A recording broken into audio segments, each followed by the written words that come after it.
মহামারীর প্রতিরোধে 15 থেকে 18 বছর বয়সী বালক বালিকাদের কোভিড টিকা প্রদান করার পর 12 থেকে 14 বছর বয়সী বালক বালিকাদের আজ থেকে টিকাকরণ প্রক্রিয়া শুরু হলো করিমগঞ্জ জেলায়।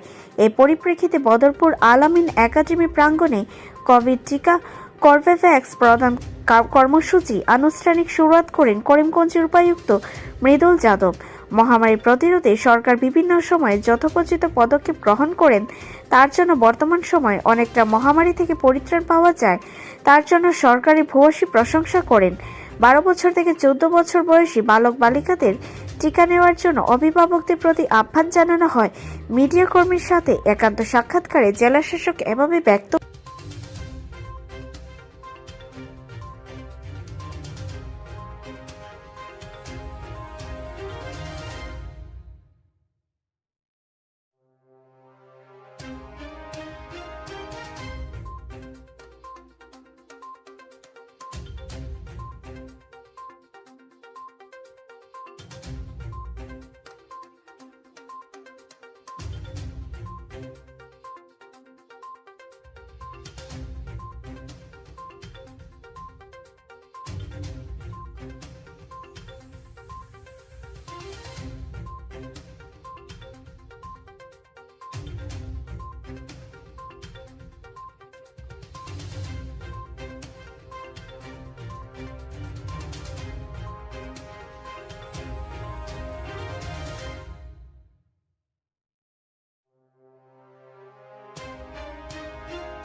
আজি লোকে আমার আনুষ্ঠানিকভাবে বদরপুরত আমার 12 to 14 ইয়ার্স কারণে কোভিড ভ্যাকসিনেশন কর্বেক্স ভ্যাকসিন দিয়া হয়েছে। আমার করিমগঞ্জ কারণে 54,000 খিনি মানুষ স্টুডেন্ট আছে আর ছাত্র ছাত্রী সকল আছে যি 12 to 14 ইয়ার্স ভিতর থাকে। তো এই আমি টার্গেট করি আছো কি উইদিন 10-15 ডেজ এটু আমি টার্গেট কমপ্লিট করি।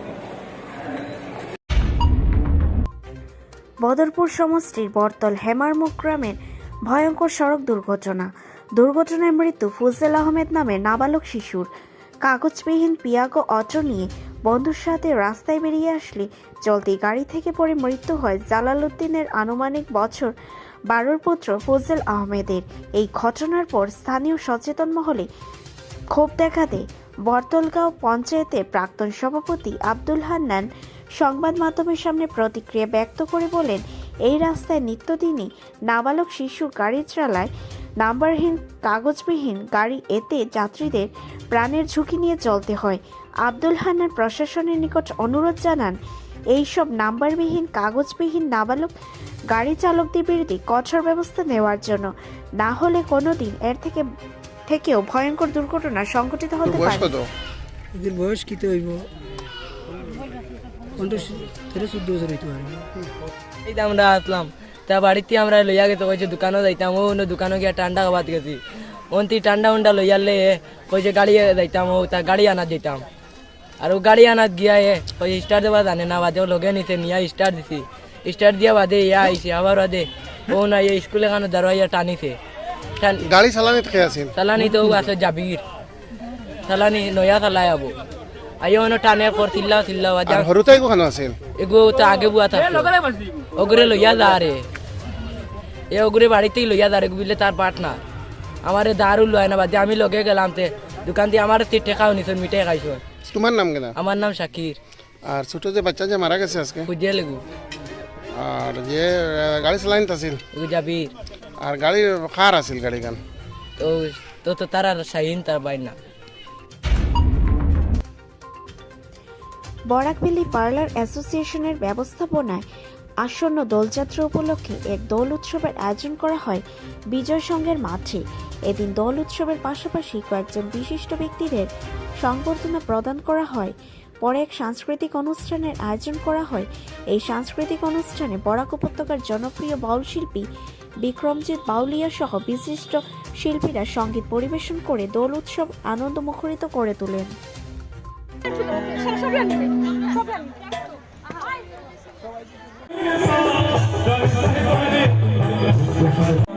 কুঞ্জ সাজাও গো আজ আমার প্রাণনা আসিতে পারে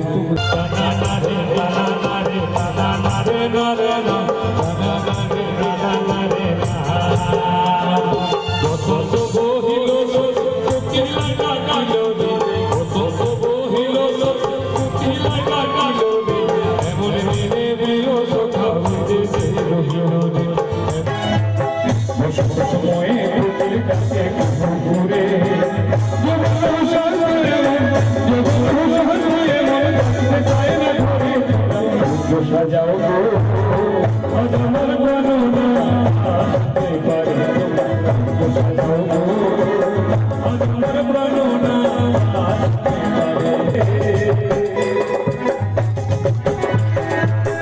আত্মার জোড়া সনম করে সাদা ফুলের বিছানা সাজাও গো আজ আমার প্রাণনা আসিতে পারে সাজাও গো আজ আমার প্রাণনা আসিতে পারে সাজাও গো আজ আমার আসিতে পারে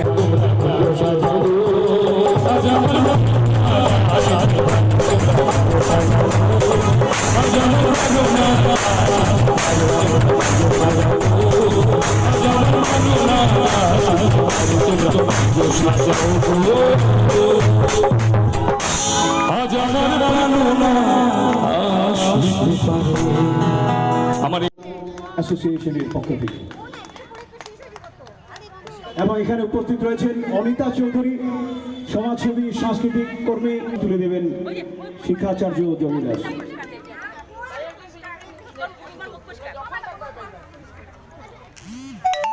ওনাদের জন্য একটা জোরদার তালি চাইবো আপনাদের কাছে। আমরা এই পার্লার অ্যাসোসিয়েশন থেকে আজকে আমরা বসন্ত একটা উৎসব করছি। অনেক দিন পরে একটা মহামারী যাওয়ার পরে আমরা অনেক দিন পরে আজকে একটা বসন্ত উৎসব করছি। অনেক আনন্দ হচ্ছে, অনেক ভালো লাগছে। সবাইকে নিয়ে তো ফুর্তি আনন্দ করব ভাবতে পারি না। আগামীতে যাতে আমরা আরও অনেক কিছু অনুষ্ঠান করার জন্য প্রস্তুত থাকব। সবার আশীর্বাদ নেব আমরা যাতে আরও আগে বাড়তে পারি। বরাকভ্যালি পার্লার অ্যাসোসিয়েশন থেকে আজকে বসন্ত উৎসবের প্রোগ্রামটা করেছি। আমরা ফার্স্ট টাইম আমাদের অ্যাসোসিয়েশনের বসন্ত উৎসব করেছি। অনেক আনন্দ হচ্ছে, সবাই এসেছে এখানে, সব ক্লাব, সব এনজিও সবাই জয়েন করেছে। কোভিডের জন্য আমরা এতদিন কোনো প্রোগ্রাম করতে পারিনি, তো আগামীতে আমরা আরও ভালোভাবে প্রোগ্রাম করব। আর সবাই এত সহযোগিতা করেছে, তার জন্য সবাইকে বিশেষ বিশেষ ধন্যবাদ। আগামী আমাদের পয়লা বৈশাখের আমরা প্রিপারেশন নিচ্ছি, যাতে আমরা এই প্রোগ্রামটা আরও ভালোভাবে সবার কাছে তুলে ধরতে পারি। আমাদের অনেক কিছু হয়েছে, টাইমে আমরা রিলিফ দিয়েছি আমরা। তারপর আমাদের আর্ট কম্পিটিশন হয়েছে, ডান্স কম্পিটিশন হয়েছে, আর অনাথ ক্যাম্পেও আমরা অনেকবার ডোনেট করেছি অনেক কিছু। আর আমরা আগামীতে আরও ভালোভাবে যাতে আমরা অ্যাসোসিয়েশনকে আরও আগিয়ে নিতে পারি, তার জন্য সবার কাছে অনুরোধ রইল যাতে সবাই আমাদেরকে সহযোগিতা করে। আমার নাম শিখা আচার্য, আমি অ্যাসোসিয়েশনের সহ সম্পাদক, আর উনি হলেন সম্পাদক। আনন্দ সংবাদ, আনন্দ সংবাদ। করিমগঞ্জ জেলায় প্রথম ভারত সেরা স্বনামধন্য চিকিৎসা বিশেষজ্ঞরা এখন রোগী দেখবেন আপনার শহরে। করিমগঞ্জে এখন নিয়মিত ভিজিট করবেন হায়দ্রাবাদের কিওর প্লাস ক্লিনিক্সের নামজাদা ডাক্তাররা। বিভিন্ন জটিল রোগের চিকিৎসায় স্পেশালিস্ট ডাক্তারদের দেখাতে দেশের নানা প্রান্তে ছুটতে হয়, তবে এখন থেকে এসব ডাক সাইটের ডাক্তাররা প্রতি সপ্তাহে রোগী দেখতে আসবেন করিমগঞ্জে। এখানে প্রতি মাসের তৃতীয় সপ্তাহে শনি ও রবিবার রোগী দেখবেন doctor Shankar Reddy MBBS DNB, surgical oncologist, cancer and thyroid specialist. এখানে রোগী দেখবেন ডক্টর ধনঞ্জয় রাও গিঞ্জুপল্লী MS MCH, নিউরোসার্জারি, নিউরোসার্জন। এবং এখানে রোগী দেখবেন doctor Abdul Aziz MBBS MS ENT ENT specialist. এবং এখানে প্রতি মাসের চতুর্থ সপ্তাহে শনি ও রবিবার রোগী দেখবেন doctor Srivenuitha MD AIIMS DM gastroenterology specialist. এবং এখানে রোগী দেখবেন doctor Hemant K MBBS cardiology specialist. অগ্রিম বুকিং এর জন্য যোগাযোগ করুন 9169166907। কিওর প্লাস ক্লিনিক্স, শ্রীমা সেবা প্রতিষ্ঠান, হাসপাতাল রোড, করিমগঞ্জ। আনন্দ সংবাদ, আনন্দ সংবাদ। শ্রীমা সেবা প্রতিষ্ঠান, cure plus clinics, hospital road, Karimganj. এখানে প্রতি সোমবার, বুধবার এবং শুক্রবার রোগী দেখবেন ডক্টর BP ভট্টাচার্য, নার্ভ, মাংসপেশি ও অস্থি ব্যথা রোগ বিশেষজ্ঞ, নিউরো এন্ড ফিজিওথেরাপি স্পেশালিস্ট। রোগী দেখার সময় বিকাল 5:30 হতে রাত 8টা পর্যন্ত। এবং প্রতি শনিবার সন্ধ্যা হতে রোগী দেখবেন doctor Kinnar Das MBBS MD dermatology, Silchar medical college and hospital, fellowship in aesthetic medicine, trained in hair transplant surgery, Mumbai. Cure plus clinics, hospital road, Karimganj. এখানে 15 ও 16 ফেব্রুয়ারি রোগী দেখবেন doctor Shyam Kalavalapalli, diabetes and thyroid super specialist. এবং এখানে 15 ও 16 ফেব্রুয়ারি রোগী দেখবেন শিশু বিশেষজ্ঞ doctor Bhavani Kalavapalli, pediatrician MBBS CCT pediatrics, child specialist.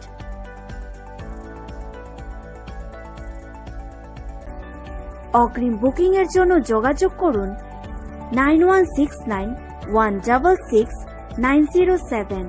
Cure plus clinics, Srima সেবা প্রতিষ্ঠান, হাসপাতাল রোড, করিমগঞ্জ। নৃত্যপটু রয়েছেন ছড়িয়ে ছিটিয়ে সর্বত্র, কিন্তু ফ্রন্টলাইনে নিয়ে আসা অনেক কঠিন।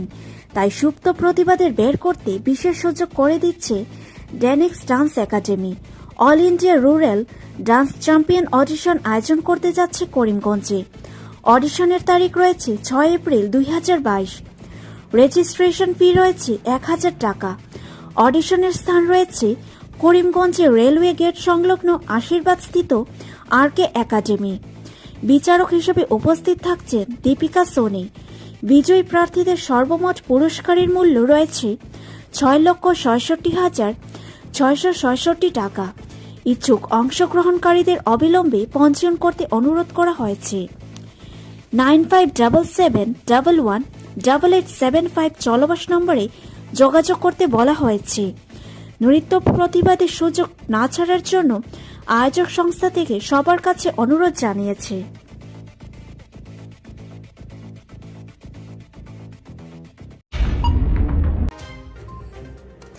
মুখ্যমন্ত্রীর নির্দেশে এবং শিলচর বিধায়ক দীপায়ন চক্রবর্তীর ব্যবস্থাপনায় বৃহস্পতিবার শিলচর গোল্ড সিনেমা হলে বর্তমানে বহুচর্চিত কাশ্মীর ফাইলস ফিল্মটি বিনামূল্যে জনগণকে দেখার সুযোগ করে দেওয়া হয়।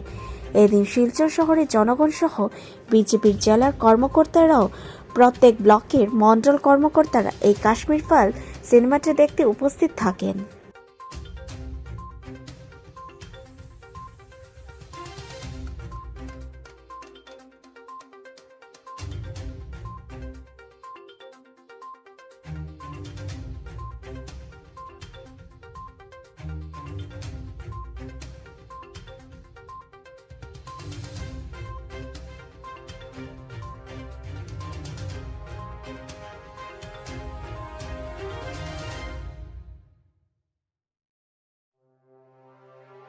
আজকে আমরা শিলচর বিধানসভা সমষ্টির বিভিন্ন মণ্ডল থেকে সকল কার্যকর্তারা এসেছি। তোর সঙ্গে বিভিন্ন মোর্চা, জেলা মোর্চার অনেক কার্যকর্তারা যারা আজকে এখানে এসছেন, সবাইকে ধন্যবাদ জানাই। আজকে আমরা জানি আসামের মাননীয় মুখ্যমন্ত্রী হিমন্ত বিশ্ব শর্মার নির্দেশে শিলচর সমষ্টির বিধায়ক দীপায়ন চক্রবর্তীর উদ্যোগে আজকে আমরা এখানে সবাই এই কাশ্মীর ফাইলস মুভিটি দেখতে এসেছি। এই কাশ্মীর ফাইলস দেখে আমরা সকলেই আমাদের কিভাবে কাশ্মীরি পণ্ডিতরা কাশ্মীরের মধ্যে কিভাবে নিজের দেশে থেকে কিভাবে নির্যাতিত হয়েছে তা আমরা পরিলক্ষিত করেছি। এই সিনেমার মাধ্যমে আমরা দেখেছি কিভাবে ওদের কষ্ট ছিল। এই কষ্টের মধ্যে ওনারা কিন্তু নিজের দেশমাতৃকার উদ্দেশ্যে যে কাজ করা তা কখনো ভুলে যাননি। শেষ মুহূর্ত পর্যন্ত ওনারা চেষ্টা করেছেন ভারতবর্ষে থেকে ভারত মাতার জয়গান করা। কিন্তু আমরা দেখেছি দুষ্কৃতীরা কিভাবে ওনাদেরকে মেরে হত্যা করে লুণ্ঠিত করে কিভাবে ওনাদেরকে নির্যাতিত করে কাশ্মীর থেকে বিতাড়িত করা হয়েছে। এই ধরনের মানসিকতা থাকা লোকেদেরকে সত্যিকারের অর্থে আমরা ধিক্কার জানাই। আর আমরা বিশেষভাবে এই সিনেমা দেখে আমরা পরিলক্ষিত হই যে যেভাবে উগ্রবাদীরা আমাদের হিন্দু শরণার্থী করে ওনাদেরকে অন্য জায়গায় পাঠানো হয়েছে, ওনাদেরকে কিভাবে নির্যাতিত করা হয়েছিল তা আমরা এই সিনেমার মাধ্যমে পরিলক্ষিত করি। আমরা বিশেষভাবে শিলচর সমষ্টির মাননীয় বিধায়ক দীপায়ন চক্রবর্তী মহাশয়কে ধন্যবাদ জানাই আজকের এই আমাদেরকে এই বিশেষ দিনে এই বিশেষ মুভিটি দেখার আয়োজন করে দেওয়ার জন্য। আমি শিলচরের মাননীয় বিধায়ক দীপায়ন চক্রবর্তী মহাশয়কে বিশেষভাবে ধন্যবাদ জানাই সকল কার্যকর্তার পক্ষ থেকে। ধন্যবাদ। সিনেমাটা দেখে কি লাগে, কেমন হলো? ইটস এ পেট্রিয়টিক মুভি, সবার দেখা উচিত। নিজের হিস্ট্রি টেনে তুলছে, তো ওটা দেখে অনেকের মোটিভেশন পাবে যে আমাদের হিস্ট্রি যেটা আছে সেটা আমাদের জানা উচিত।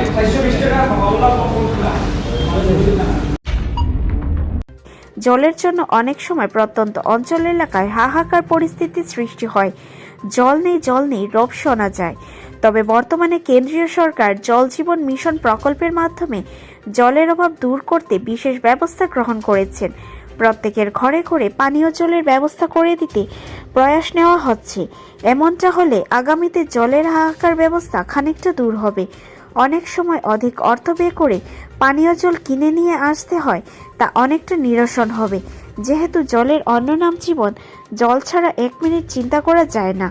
আর জেলা গ্রন্থাগার প্রেক্ষাগৃহে করিমগঞ্জ জেলা জনস্বাস্থ্য কারিগরি বিভাগ ও জেলা পরিষদ যৌথ ব্যবস্থাপনায় জল জীবন মিশন প্রকল্পের উপরে কর্মশালায় এমনটা অভিমত প্রকাশ করেন বক্তারা।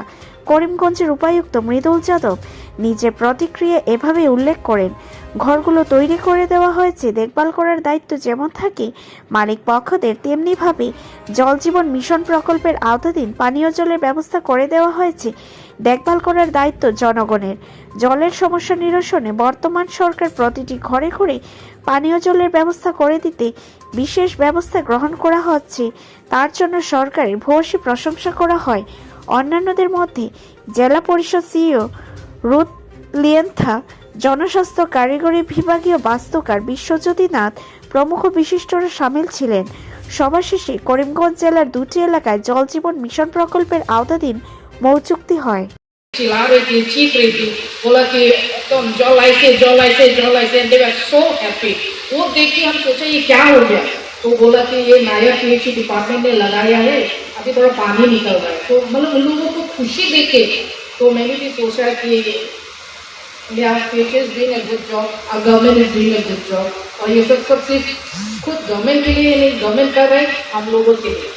सो इसलिए फॉर दिस ये जो जल जीवन मिशन है, this is a scheme that is like for everybody, so that each and every household in our country gets drinking water, so like which is going to be very accessible to their home, मतलब एकदम घर के सामने। say how much it is, 10 meters दूर से वो लोग पानी नहीं जाएगा।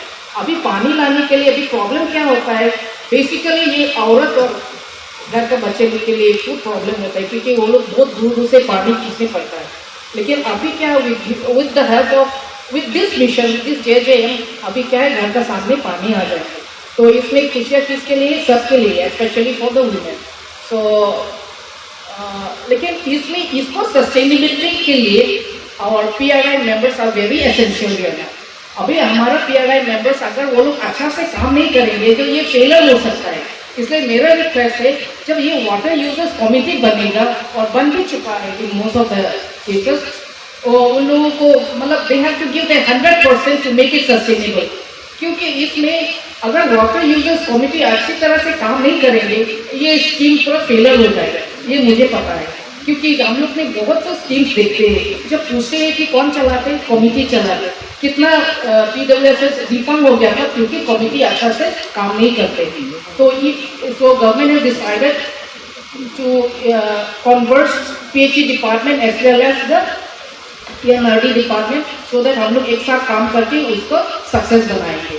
इसलिए like my request now to all the PRI members here कि उसको ये जो वाटर यूजर्स कमेटी है और गांव पंचायत वाटर यूजर्स कमेटी जो है उसको कैसे मतलब स्ट्रॉन्ग करके उसको कैसे चालू करके और ये जो स्कीम जितना मिलेंगे हमारा TWSS जितना मिलेंगे वो कैसे सस्टेन होगा और बहुत साल तक कैसे उसको बचा के रखेगा. And very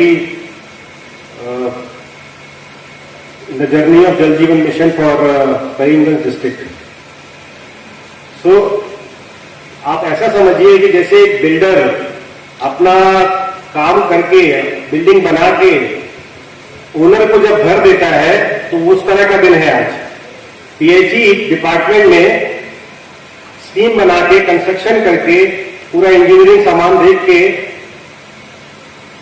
स्कीम बना दिया. उसके बाद आप ओनर हैं, आप यूजर एजेंसीज के पार्ट हैं, आप विलेज वाटर सैनिटेशन कमेटी के चेयरमैन हैं, उसके मेंबर्स हैं, मेंबर सेक्रेटरीज हैं, आपको हैंड ओवर कर दिया.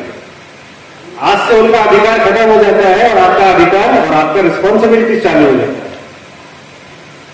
तो जैसे कि घर तो बना दिया, लेकिन घर बनाने के बाद उसको चलाना पड़ेगा, उसका इलेक्ट्रिसिटी बिल देना पड़ेगा, उसमें कोई छोटा मोटा रिपेयर करना पड़ेगा, कोई चौकीदार होगा वो काम करना पड़ेगा, केयर टेकर का पैसा देना पड़ेगा.